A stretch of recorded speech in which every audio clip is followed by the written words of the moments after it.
Disgrace, an absolute disgrace. Manchester United lose 3-0 to Manchester City at Old Trafford.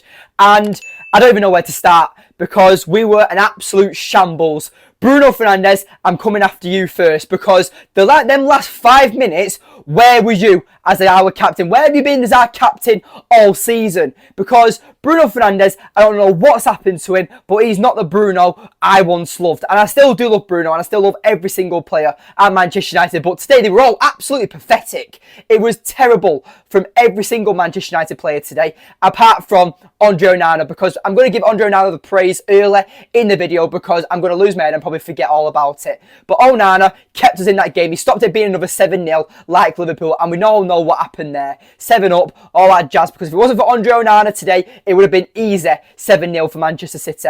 But everyone else, absolutely pathetic. You know what? I went into half-time 1-0 down. I was like, you know what? I'll take 1-0 down because considering the save of the season from Andre Onana, he was absolutely brilliant, commanding his area, making important saves. Onana was very good today and gets my man of the match, the best out of the bad bunch. But at the end of the day, Onana's been eating his Weetabix. I don't know what's flicked in his brain, but Onana has been absolutely incredible over the last 2 games. I know it's only 2 games, but it's like something's clicked in his brain. We saw it for Copenhagen, and we've seen it today, even despite the loss, because not one of them goals are on Andre Onana. It wasn't a penalty for Manchester City, because look at back, comes back to the inconsistency of VAR. One, why is it actually carried on playing for such an amount of time? Second of all, Rodri dives. You can tell that Højlund isn't even holding him. He's like dragging him down and stuff. It makes no sense. The inconsistency of VAR is absolutely embarrassing in my opinion. But we need to get on to the tactics because Erik Ten Hag, before the game, turned around and said on MUTV, and I'll get the quote up on here, that the starting 11 today is due to a tactical reason. No Reguilon, no Varane, like no Casemiro. Casemiro's apparently out injured, but that it was down to a tactical. So this is on Erik Ten Hag whether we win or lose because it's a tactical decision that he's making. The tactical decision was we got absolutely arse raped. That is what happened. Man City, it was like a training session for them. Pass and move, push them back. What Manchester United failed to do all season by being dominant, being really clever with the possession. That's what City were today. And that's what Erik Ten Hag wants his football to be like. And you know what? I'm here for it because Erik Ten Hag's vision is perfect. He knows exactly what he wants to do. But Erik Ten Hag has got to take some accountability here. He's also got to take majority of the blame because keeping Rashford on for that long was a disgrace. How Rashford missed that chance, I have no idea. It was pathetic. Bruno Fernandes, again, disgrace. I swear to God, them players need dropping now. And I can't say it anymore. They've offered nothing all season. Bruno Fernandes, the only thing I can think of is a Nottingham Forest game off the top of my head. And maybe the Burnley goal. But even in that Burnley game, he wasn't good. That was just a moment of brilliance from Johnny Evans because he decided to hoof a beautiful long ball from about 30 yards out. And Bruno Fernandes catches it on a half-decent volley.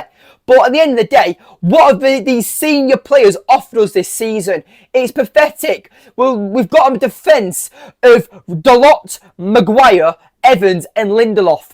Lindelof was shite today. You put him up, Erik Ten Hag, for a tactical decision, put him up against Phil Foden, one of the most technically gifted players in the Premier League. We know how good Phil Foden is. We know he's going to cut on his left foot. But Lindelof was just getting spun and spun and spun.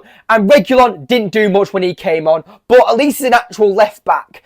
And this comes back to the injury crisis. Obviously, we're missing Luke Shaw. We're missing Martinez. We're missing Varane. But this is the issue with Varane. Varane was on the bench today, didn't even get a minute of football. He's supposed to be the Rolls Royce, our most experienced world-class centre-back. Where was he today? Oh, I know, because he's injury prone and he can't play consistently in games. Yes, I love Varane, but for the quality that he isn't, and the time he's out for, I don't know whether you should keep him at this point. And it's clear why Erik Ten Hag now wanted a world-class defender in the summer, Kim Min-jae, or I don't even know who else he wanted, but it wasn't Johnny Evans. It was definitely not Johnny Evans. And I'm just tired of it. I'll always follow Manchester United, whether we're in the Premier League, Championship, League One, League Two, like National League. I'll always follow my club, Manchester United, and I'll always be passionate about this team. And I'm not going to sit here saying that we were robbed, because City were the better team today. We were robbed if they only won 1-0 and it was that penalty. Then I would say we've been robbed. But there, again, that second goal, what happened? Erling Haaland, one of the world's greatest strikers, if not the best striker in world football, was left completely unmarked, and bullet header, it goes into the back of the net. And the third goal, just terrible defending. Erling Haaland, again, completely free. Like, I don't know how Haaland was just so free. I just don't understand it. And it makes no sense, because we know how threatening Erling Haaland is. He scored, how many goals has Erling Haaland scored against us now? It's what, 5? 5 goals he's scored in about 4 games we've played against each other. It's embarrassing, the amount of goals we've conceded from Erling Haaland. But again, he's one of the world's greatest strikers, and we know the quality that he is.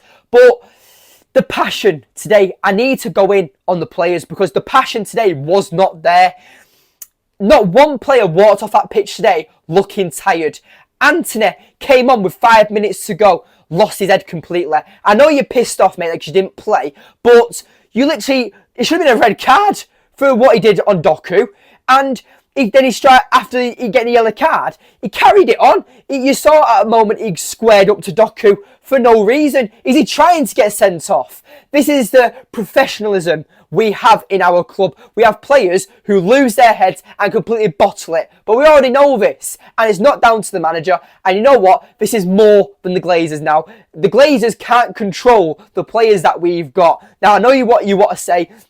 Well, the Glazers are the ones who funded it. The Glazers are the ones supporting Erik Ten Hag. The ones aren't funding the managers of recent times. We know that. We know the shit owners.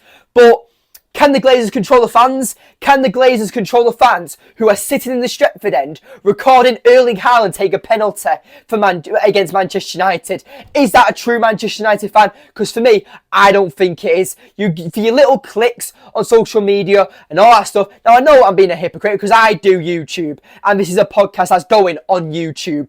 But at the end of the day, I claim to be the realest Manchester United fan channel on YouTube, because for me, there's no agenda, there's no bullshit. What you see is what you get with me as a content creator. And I am absolutely sick to death of the way we were completely outrun today. But again, we know Rome wasn't built in a day.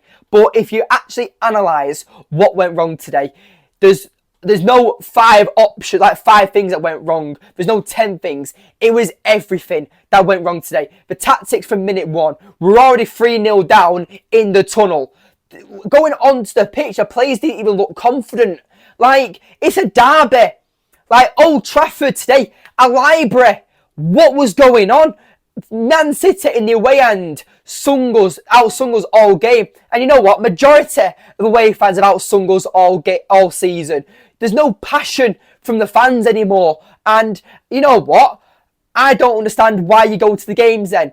If you can't sing or get behind your team or just support your team, then don't go to Old Trafford, because like Manchester United is one of the most respected stadiums in world football because what it used to be. But now it's rusty, it's old, it's got imposters sitting in them seats. And I cannot stand, because when I go to the games, I sing along, I get behind the chants. I'm sat in the East Stand, in the West Stand. I'm never sat in the Stretford end, because the Stretford end is the best part to be at Old Trafford. But when I'm on my own singing, I get looks like I'm a weirdo. I get looks like, what you're singing for? Just watch the game. You know what? I'll do whatever I want to, because I'm here to watch Manchester United, and I'm here to be a loyal supporter, and I'm here to show my team where I'm 1 out of 75,000 seats, I at least give a shit. And sometimes that one person is all a player needs. But at the end of the day, I'm glad I didn't go to the game today. I'm glad I didn't take that offer of 150 quid for a ticket, because it was embarrassing. It was a shambles, and Erik Ten Hag has definitely got to take accountability. Match ratings, I can't give any. Best out of a bad bunch. Andre Onana gets my man of the match, even though none of them deserved it apart from Onana. That makes no sense, but I'm keeping it in the video because I'm that frustrated. But with Onana, I have to thank you.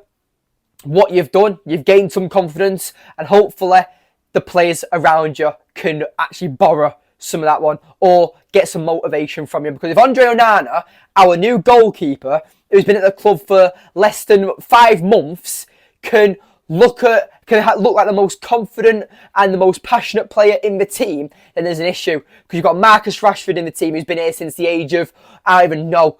Like, you've got Bruno Fernandes, who's supposed to be our captain. You've got all these other players who just look crap. And there's just, I don't know what else to say. I really don't know what else to say. The midfield battle, we lost it. City targeted our wide areas, but even when they went through the middle of our midfield, we lost it. McTominay couldn't track his own shadow. Bruno Fernandes running around like a headless chicken, but not even pressing. Marcus Rashford jogging. Even when he received the ball, he'd have his head down and not even looking up for goal or looking up for a pass.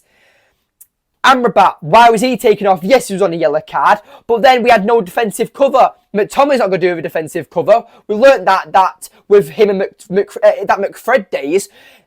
Both of them couldn't do it. McTominay's not a holding midfielder. There was no defensive cover in the midfield. So again, we got completely outrun. That was on Erik Ten Hag's decision to take off Amrabat. Amrabat was getting very worked up, and yes, he got a booking. But at the end of the day, what can we do? What can we do, Eric? Because you're the one who's picking the starting 11. You're the one who's taking players off and bringing them on. You've got to take a long look at yourself, Eric. I'm not saying Erik Ten Hag out. I'm definitely not saying that because I back my manager. I don't know how many times I have to praise Erik Ten Hag and say he's my manager. He's the fans' manager. We all knew, the media, the pundits were all pushing for Pochettino. Yeah, he's doing an alright job for Chelsea, but I don't see Pochettino winning Chelsea a trophy in their first season, unlike Erik Ten Hag did. Erik Ten Hag got us third and a Carabao Cup and another cup final in his first season. But so many fans are turning on him because they're impatient, they're reactionary, and they'll do anything for a bit of attention. I back Erik Ten Hag, and I will never say Erik Ten Hag out unless it's deserved. And I am so far away from Erik Ten Hag out than I can be. Because at the end of the day, you know who we should be calling out. The players and the Glazers.